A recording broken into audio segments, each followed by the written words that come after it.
ಜಗಕ್ಕೆಲ್ಲ ಸೂಸ್ಯಾರೋ ಸಿರಿಗಂಧ, ಜಗಕ್ಕೆಲ್ಲ ಸೂಸ್ಯಾರೋ ಸಿರಿಗಂಧ. ನಮಸ್ಕಾರ.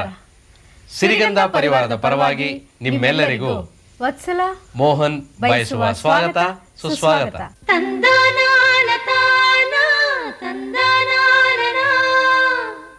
ನಮ್ಮ ಜನಪದ ಕಲೆಗಳಂತೆ ಜಗಳದಲ್ಲೂ ಸಹ ವೈವಿಧ್ಯ ಉಂಟು. ಜಗಳದಲ್ಲಿ ವೈವಿಧ್ಯನ ಇದೆಂತಾದ್ರೆ?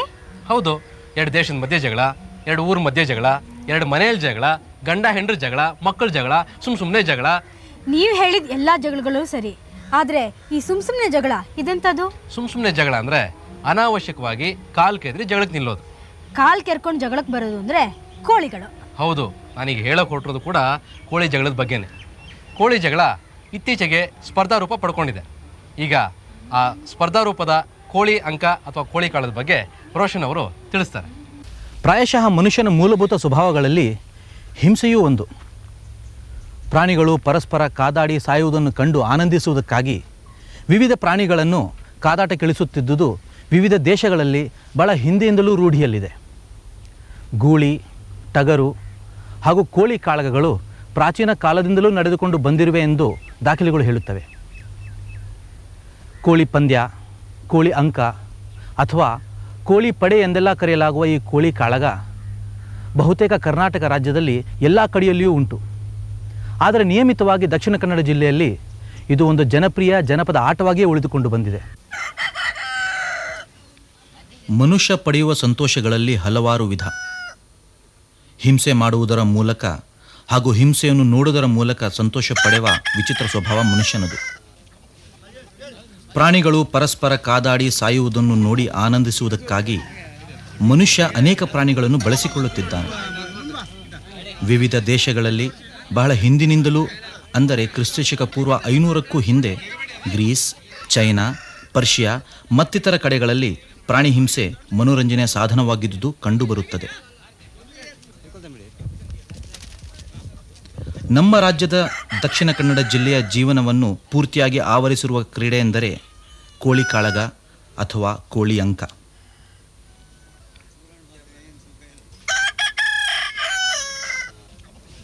ಕೋಳಿ ಕಾಳಗ ಹೆಚ್ಚಾಗಿ ವಿಶೇಷ ಹಬ್ಬಗಳಲ್ಲಿ, ಕಂಬಳದ ನಂತರದ ದಿನಗಳಲ್ಲಿ, ಜಾತ್ರೆಯ ಮರುದಿನ, ಅಮಾವಾಸ್ಯೆ ಮತ್ತು ಹುಣ್ಣಿಮೆಗಳಲ್ಲೂ ನಿರ್ದಿಷ್ಟ ಜಾಗಗಳಲ್ಲೂ ಕೋಳಿ ಅಂಕ ನಡೆಯುತ್ತದೆ. ಹಾಗಾಗಿ ಇದಕ್ಕೆ ವಿಶೇಷ ಪ್ರಚಾರ ಅಗತ್ಯವಿಲ್ಲ.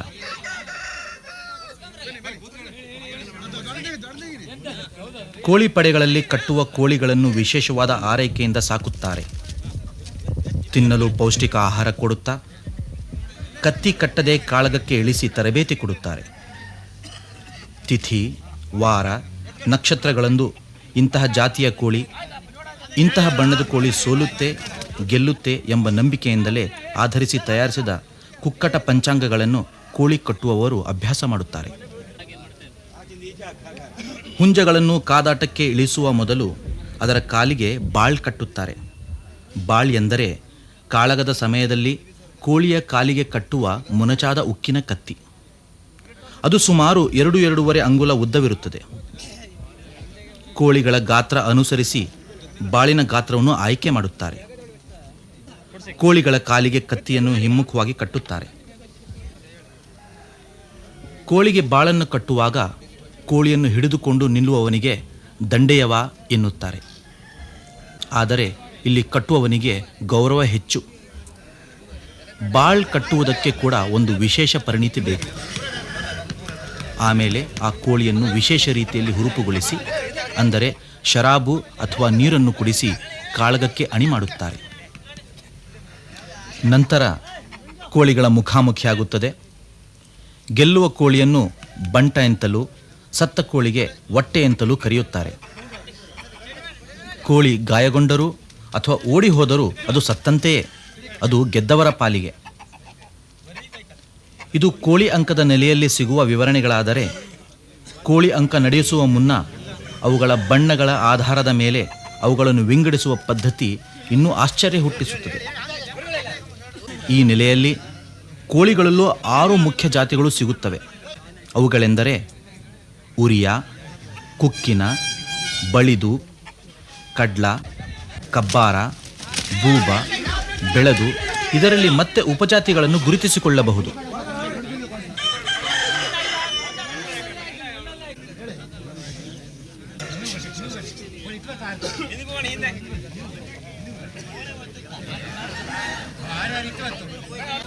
ಜನಪದರ ಬದುಕು ಬಹಳ ವಿಸ್ತಾರವಾದದ್ದು. ತನ್ನ ಆಹಾರ ಆಗುವ ಪ್ರಾಣಿಯನ್ನೇ ತನ್ನ ಆಟದ ವಸ್ತುವನ್ನಾಗಿ ಮಾಡಿಕೊಂಡು ಪ್ರಾಣಿ ಹಾಗೂ ಮನುಷ್ಯನ ಸಂಬಂಧವನ್ನು ಅರ್ಥಪೂರ್ಣವಾಗಿ ನೋಡಲು ಆಗುವಂತಿದೆ ಇಲ್ಲಿ. ಪ್ರಾಣಿಗಳಲ್ಲಿರುವ ಕ್ರೀಡಾ ಮನೋಭಾವನೆಯನ್ನೇ ತನ್ನ ಆನಂದದ ಬುನಾದಿಯನ್ನಾಗಿಸುವ ಮಾನವನ ಕೈಂಕರ್ಯ ವಿಚಿತ್ರವಾದದ್ದು.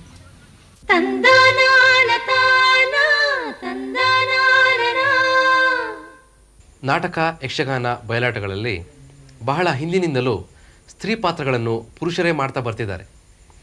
ನಾಟಕಗಳಲ್ಲಿ ಸ್ತ್ರೀಯರ ಪ್ರವೇಶವಾಗಿದ್ದರೂ ಯಕ್ಷಗಾನ, ಬಯಲಾಟಗಳಲ್ಲಿ ಇಂದಿಗೂ ಸಹ ಪುರುಷರೇ ಸ್ತ್ರೀ ಪಾತ್ರಧಾರಿಗಳಾಗಿದ್ದಾರೆ. ಹೆಣ್ಣನ್ನು ನಾಚಿಸುವ ಹಾವ, ಭಾವ, ಭಂಗಿ, ಬಳುಕಾಟಗಳನ್ನು ಪ್ರದರ್ಶಿಸುವಲ್ಲಿ ಗಂಡು ಪಾತ್ರಧಾರಿಗಳೇನು ಹಿಂದೆ ಬಿದ್ದಿಲ್ಲ. ಅಂತಹವರಲ್ಲಿ ಒಬ್ಬರು ದಕ್ಷಿಣ ಕನ್ನಡ ಜಿಲ್ಲೆಯ ಹಾರಾಡಿ ನಾರಾಯಣ ಗಾಣಿಗರು. ಹಾರಾಡಿಯ ಗಾಣಿಗ ಜಾತಿಗೂ ಯಕ್ಷಗಾನಕ್ಕೂ ವಿಶಿಷ್ಟವಾದ ನಂಟು. ಯಕ್ಷಗಾನದ ಬಹುಪಾಲು ಖ್ಯಾತರು ಬಂದಿರುವುದು ಈ ವರ್ಗದಿಂದಲೇ. ಸ್ತ್ರೀ ಪಾತ್ರಗಳ ಅಭಿನಯದಲ್ಲಿ ಹಿಂದಿನ ಯಾವ ಕಲಾವಿದನೂ ಸಾಧಿಸಲಾರದ ಔನ್ನತ್ಯವನ್ನು ಸಾಧಿಸಿದ ಕೀರ್ತಿ ಹಾರಾಡಿ ನಾರಾಯಣ ಗಾಣಿಗ ಅವರದು. ಅಭಿಜಾತ ಕಲಾವಿದರ ಕುಟುಂಬದಿಂದ ಬಂದ ನಾರಾಯಣ ಅವರ ಸಾಧನೆ ಅಪೂರ್ವವಾದುದು. ತಂದೆ ಅಪ್ಪಣ್ಣ ಗಾಣಿಗ ಬಣ್ಣದ ವೇಷಗಳಲ್ಲಿ ಹೆಸರು ಮಾಡಿದ ಕಲಾವಿದ. ಅಣ್ಣ ಕೃಷ್ಣ ಗಾಣಿಗ ಬಡಗುತಿಟ್ಟಿನ ಸಂಪ್ರದಾಯದಲ್ಲೇ ಮಾದರಿ ಎನಿಸಿದ ಕಲಾವಿದ. ಇಂಥ ಕಲೆಯ ಪರಿಸರದಿಂದ ಬಂದ ನಾರಾಯಣ ಗಾಣಿಗರ ಮನಸ್ಸು ಎಳೆಯದರಲ್ಲೇ ಯಕ್ಷಗಾನಕ್ಕೆ ಮಾರು ಹೋದದ್ದು ಅಚ್ಚರಿಯೇನಲ್ಲ. 1915ರಲ್ಲಿ ಜನಿಸಿದ ನಾರಾಯಣ ಅವರು ಅಣ್ಣ ಕೃಷ್ಣ ಗಾಣಿಗನಿಂದ ಹೆಜ್ಜೆ ಕಲಿತು 1929ರಲ್ಲಿ ಕೋಡಂಗಿ ಪಾತ್ರದ ಮೂಲಕ ರಂಗಪ್ರವೇಶ ಮಾಡಿದರು. 1935ರ ಹೊತ್ತಿಗೆ ಅಂದಿನ ಹಿರಿಯ ಸಹೋದ್ಯೋಗಿ ಬೇಳೂರು ಶೀನಾ ಅವರಿಂದ ಸ್ತ್ರೀ ಪಾತ್ರಾಭಿನಯಕ್ಕೆ ಮಾರ್ಗದರ್ಶನ ಪಡೆದ ನಂತರ ಮತ್ತೆ ಅವರು ಜೀವನದಲ್ಲಿ ಹಿಂದಕ್ಕೆ ನೋಡಲೇ ಇಲ್ಲ. ದಕ್ಷಿಣ ಕನ್ನಡ ಜಿಲ್ಲೆಯ ಬ್ರಹ್ಮಾವರ ತಾಲೂಕಿನ ಹಾರಾಡಿಗೆ ರಾಷ್ಟ್ರಮಟ್ಟದ ಖ್ಯಾತಿಯನ್ನು ತಂದುಕೊಟ್ಟ ಇವರ ಸೇವೆ ಶ್ಲಾಘನೀಯ. ಬಡಗುತಿಟ್ಟಿನ ಒಂದು ಉನ್ನತ ಪರಂಪರೆಯ ವಾರಸುದಾರರಾಗಿ ಮೆರೆದ ಇವರು ಸ್ತ್ರೀ ಪಾತ್ರಗಳಿಗೆ ಒಂದು ಎತ್ತರವಾದ ಸ್ಥಾನವನ್ನು ನಿರ್ಮಿಸಿ ಪ್ರಸಿದ್ಧಿಗಳೆರಡರಲ್ಲೂ ಅಪೂರ್ವ ಸಾಧನೆ ಮಾಡಿದ ಮಹಾನ್ ಕಲಾವಿದ.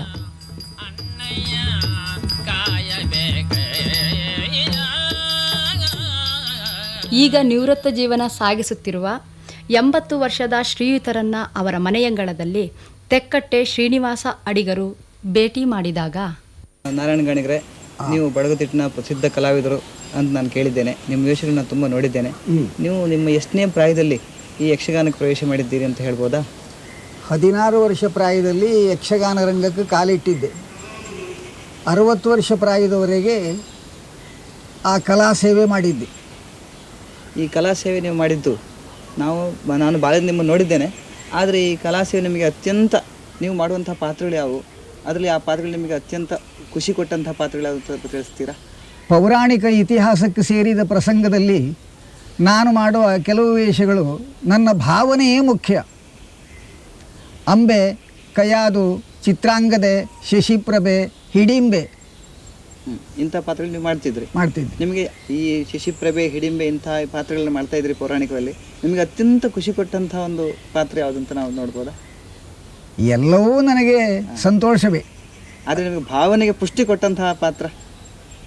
ಆ ಪಾತ್ರದ ಯೋಗ್ಯತೆ ಗ್ರಹಿಸಿ ಅದಕ್ಕೆ ಬೇಕಾದ ಭಾವನೆ ಇಟ್ಟುಕೊಳ್ಳುವುದೇ ಮುಖ್ಯ ನನ್ನ ತತ್ವ. ಅಂದರೆ ನಾನು ಕೇಳಿಕೊಂಡಂತೆ ಅಥವಾ ನಾನು ನೀವು ನೋಡಿದ ಹಾಗೆ ನಿಮ್ಮದು ಬಬ್ರುವಾಹನಕ ಕಾಳಗದಲ್ಲಿ ಚಿತ್ರಾಂಗದೆ ಭಾಳ ಚೆನ್ನಾಗ್ತಿತ್ತು, ನಾನು ನೋಡಿದ್ದೆ. ಅದ್ರ ಬಗ್ಗೆ ನಿಮ್ಮ ಅಭಿಪ್ರಾಯ ಒಂದೆರಡು ಕೇಳ್ಬೋದಾ? ಕೇಳ್ಬೋದು. ನಿಮಗೆ ಆ ಪಾತ್ರ ಮಾಡುವಾಗ ಏನು ಅನಿಸ್ತಿತ್ತು? ಪ್ರೇಕ್ಷಕರ ಮನ ಮುಟ್ಟುವಂತೆ ನೀವು ಮಾಡುವಂಥ ಒಂದು ಕಲೆ ಅದರಲ್ಲಿ. ಚಿತ್ರಾಂಗದೆ ವೇಷ ಮಾಡಿ ರಂಗಸ್ಥಳಕ್ಕೆ ನಾನು ಬರುವಾಗ ತಾಯಿ ಮಗನನ್ನು ಕಂಡು ಅವರವರಲ್ಲಿ ಇರುವ ವಾತ್ಸಲ್ಯ ಅದು ಯಾವ ರೀತಿಯೋ ಅಂತ ನಾನು ಮನಪೂರ್ವಕ ಗ್ರಹಿಸಿ ಅದರಲ್ಲಿ ಕೆಲಸ ಮಾಡ್ತಾ ಇದ್ದೆ. ತಾಯಿ ಮತ್ತು ಮಗನ ಸಂಬಂಧವೇ ನಮಗೆ ಬಹಳ ರುಚಿ ಕೊಟ್ಟಂತ ವಿಚಾರ. ಹೌದು. ಗಾಣಿಗರೆ, ಈ ಯಕ್ಷರಂಗವನ್ನು ನೀವು ಪ್ರವೇಶಿಸಿದ ನಂತರ ನಿಮ್ಮ ಜೀವನದಲ್ಲಿ ಏನಾದರೂ ಮಾರ್ಪಾಟಾದದ್ದು ಸಾಂಸಾರಿಕವಾಗಿ? ಜೀವನ ಕಷ್ಟ ಜೀವನ ಯಾವಾಗಲೂ. ಆ ಕಾಲದ ಯಕ್ಷಗಾನ ಅಂದರೆ ಕಷ್ಟ ಜೀವನ. ಅದು ಮನುಷ್ಯ ಜೀವನಕ್ಕೆ ಜೀವಿಸುವಂಥ ಉದ್ಯೋಗ ಹಲವಾರು ಉಂಟು, ಇದ್ದರೂ ಇದು ಬಹಳ ಕೀಳು ಮಟ್ಟದಲ್ಲಿ ಇರ್ತಾ ಇತ್ತು ಆ ಕಾಲದಲ್ಲಿ. ಹೌದು. ಈಗ ಅದು ಬೆಳೆಯುತ್ತಾ ಬಂದು ಒಳ್ಳೆ ಉತ್ತಮ ಸ್ಥಿತಿಯಲ್ಲಿ ನಿಂತದೆ. ಅದು ಈ ಶ್ರೀಪಾತ್ರ ಮಾಡಲಿಕ್ಕೆ ನಿಮಗೇನಾದರೂ ಪ್ರೇರಣೆ ಹೇಗೆ ಬಂತು? ಹಿಂದೆ ದೊಡ್ಡ ದೊಡ್ಡ ಕಲಾವಿದರ ಒಡನಾಟ ನಮಗೆ ಸಿಕ್ಕಿಯದೆ. ವಿಸ್ತಾರವಾದ ಕಾವ್ಯಕ್ಕೆ ದೇವತಾ ಸ್ತುತಿ ಹೇಗೆ ಅಂದವೋ ಅಂಥ ಉತ್ತಮ ಕಲಾವಿದ ಕೊಕ್ಕರ್ಣೆ ನರಸಿಂಹ ಕಾಮತರು ಬಹಳ ನರ್ತನ ರಸವತ್ತಾಗಿ ಕೆಲಸ ಮಾಡ್ತಾ ಇದ್ದರು. ಅವರ ಕೆಲವು ವೇಷಗಳನ್ನು ನೋಡಿ ಅವರಂತೆ ನಾನೊಬ್ಬ ನಟನಾಗಬೇಕು ಎಂಬುದೊಂದು ಆಂತರಿಕ ಭಕ್ತಿ ವಿಶ್ವಾಸದಿಂದ ನಾನು ಈ ಕಲಾದೇವಿಯ ಸೇವೆ ಮಾಡ್ತಾ ಇದ್ದೆ. ಹಾಗಾದ್ರೆ ನಿಮಗೆ ಸ್ತ್ರೀಪಾತ್ರಕ್ಕೆ ಪ್ರೇರಣೆ ಕೊಟ್ಟವರು ಕೊಕ್ಕರ್ಣೆ ನರಸಿಂಹ ಕಾಮತರು ಅಂತ ಆಯಿತು. ಹೌದು. ಎಂದು ಜನ ಮೋಹನದ ರೂಪವ ತಂದು ತಾಳ್ದು ಹಿಡಿಂಬೆ ಯೊಯ್ಯನೆ ಬಂದಳು ಅವರ ಭೀಮ ಸೇನನ ಮುಂದೆ ಸೇಯೋಳು ಏನೆಂದೆನು.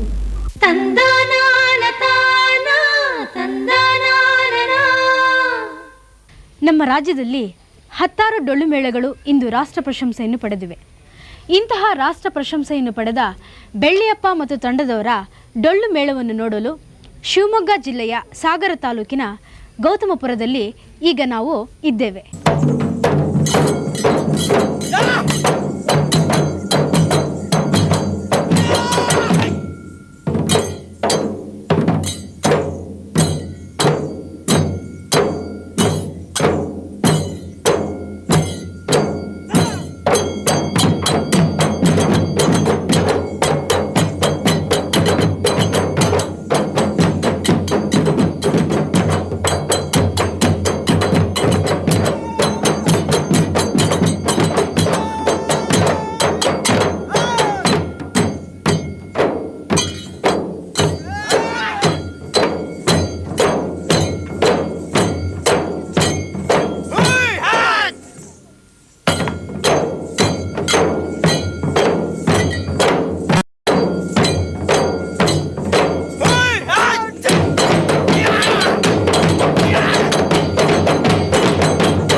ಪರಿಸರದ ಪ್ರಭಾವದಿಂದ, ಪ್ರೋತ್ಸಾಹದ ಅಭಾವದಿಂದ ನಮ್ಮ ಹಳ್ಳಿಯ ಹಾಡುಗಳು ಸೊರಗಿದ್ದರೂ ನಮ್ಮ ಸಾಂಸ್ಕೃತಿಕ ಪರಂಪರೆಗೆ ತನ್ನದೇ ಆದ ಸೊಗಡನ್ನು ನೀಡಿದೆ.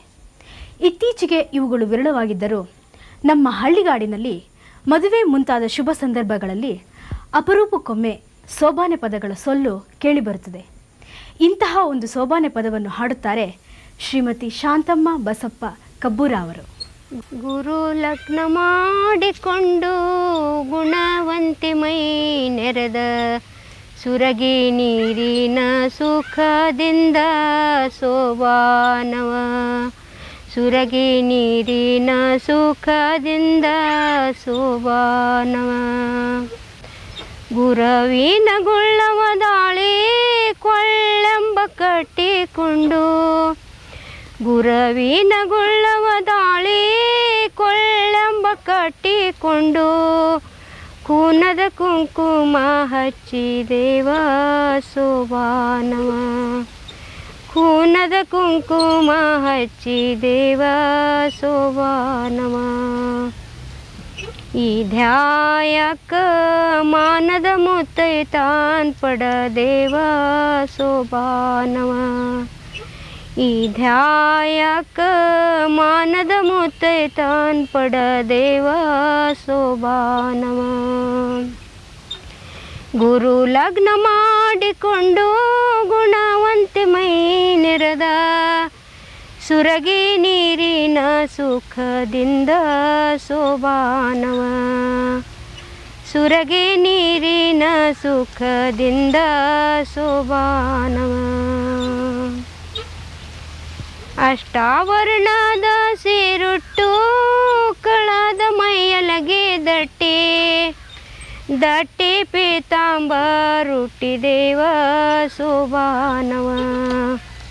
ಈ ನಿಷ್ಠಾನೇಮ ನಿಜವಾದ ಕುಬುಸ ತೊಟ್ಟಿದೇವ ಸೋಬಾನವ. ಗುರವಿನ ಗುಳ್ಳವ ದಾಳಿ ಕೊಳ್ಳೆಂಬ ಕಟ್ಟಿಕೊಂಡು, ಕೂನದ ಕುಂಕುಮ ಹಚ್ಚಿದೇವ ಸೋಬಾನವ. ಬಸರ ಇಲ್ಲದೆ ಬಂಕಿ ಕಾಡೆಂಬ ನವಮಾಸ್ ತುಂಬಿ, ಮೋಕ್ಷನೆಂಬ ಮಗನ ಹಾಡದೇವ ಸೋಬಾನವ, ಮೋಕ್ಷನೆಂಬ ಮಗನ ಹಾಡದೇವ ಸೋಬಾನವ. ಈ ಹುಟ್ಟಿದ ಬಾಲಾನ್ ಹೆಸರೇ ನೆಡಬೇಕ ಸಿದ್ಧರಾಮ ಸೋಬಾನವ, ಈ ಹುಟ್ಟಿದ ಬಾಲಾನ್ ಹೆಸರೇ ನೆಡಬೇಕ ಸಿದ್ಧರಾಮ ಸೋಬಾನವ. ದೇಶಕ್ಕಧಿಕವಾದ ವಾಸುಳ್ಳ ಸನ್ನಲಪುರ, ಭಾಷೆ ಪಾಲಿಸೋ ಎನ್ನ ಗುರುವೇ ಸೋಬಾನವ, ಭಾಷೆ ಪಾಲಿಸೋ ಎನ್ನ ಗುರುವೇ ಸೋಬಾನವ.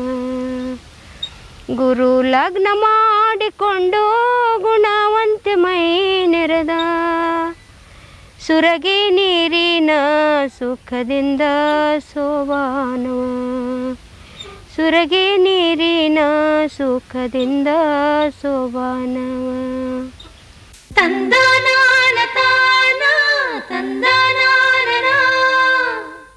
ಪ್ರಿಯ ವೀಕ್ಷಕರೇ, ಸಿರಿಗಂಧವನ್ನು ಮುಂಬರುವ ವಾರಗಳಲ್ಲಿ ಇನ್ನೂ ಉತ್ತಮವಾಗಿ ಮೂಡಿಸುವ ಹಂಬಲ ನಮ್ಮದು. ಇದಕ್ಕೆ ನಿಮ್ಮ ಸಲಹೆ ಸೂಚನೆಗಳು ನಮಗೆ ಅತ್ಯಗತ್ಯ. ದಯವಿಟ್ಟು ಪತ್ರಿಸಿ. ನಮ್ಮ ವಿಳಾಸ ಕರ್ನಾಟಕ ಜಾನಪದ ಪರಿಷತ್ತು, ಸಿರಿಗಂಧ ವಿಭಾಗ, ನಂಬರ್ 7, ದೇವಸ್ಥಾನದ ರಸ್ತೆ, ಕುಮಾರ ಪಾರ್ಕ್ ಪಶ್ಚಿಮ, ಬೆಂಗಳೂರು 560020. ಸಿರಿಗಂಧದಲ್ಲಿ ಮುಂದಿನ ಶುಕ್ರವಾರ ಮತ್ತೆ ನಾವು ನೀವು. ಅಲ್ಲಿಯವರೆಗೆ ನಮಸ್ಕಾರ. ತಂದನಾನ ತಾನ ತಂದನಾನ ತಾನನ ತಾನ ತಾನ ತಂದನಾನ ತಾನ.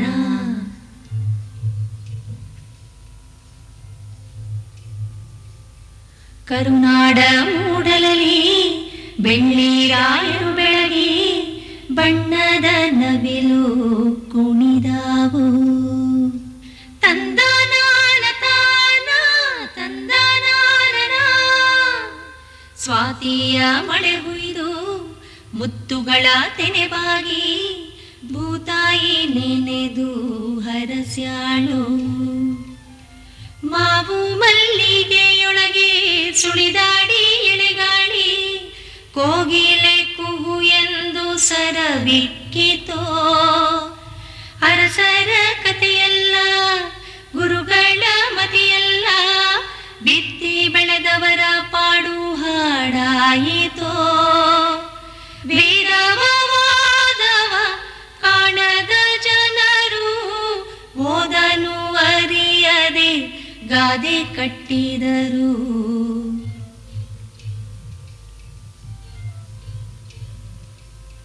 ಮಣ್ಣಲ್ಲಿ ಮಣ್ಣಾಗಿ ಕಂಪು ದಿಕ್ಕಿಗೆ ತುಂಬಿ ಜಗಕ್ಕೆಲ್ಲ ಸೂಸ್ಯಾರೋ ಸಿರಿಗಂಧ. ಜಗಕ್ಕೆಲ್ಲ ಸೂಸ್ಯಾರೋ ಸಿರಿಗಂಧ.